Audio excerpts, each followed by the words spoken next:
Let me put this in words you might understand. Mr. President, fuck off. Let me put this in words you might understand.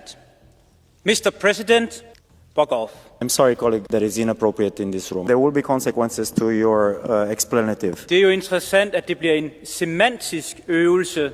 Men budskabet var klart allerede dengang.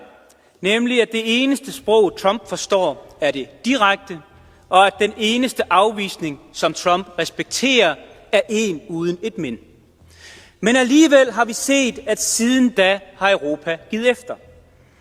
Den høje repræsentant taler i dag om, at det er legitimt at tale om sikkerhedsudfordringer omkring Arktis, på trods af, at det er USA's egen administration, der har nedskaleret antallet af soldater fra 15.000 til kun 150.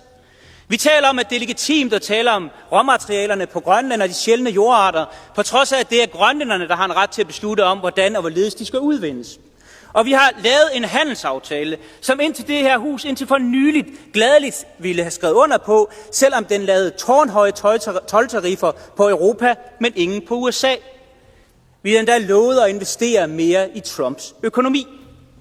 Hvis Europa ikke forstår, at vi er nødt til at lave en klar afvisning, et klart nej til Trump, indtil den militære trussel er af bordet, indtil man opgiver ideen om at splitte kongeriget op, så kommer vi til at tabe igen og igen og igen.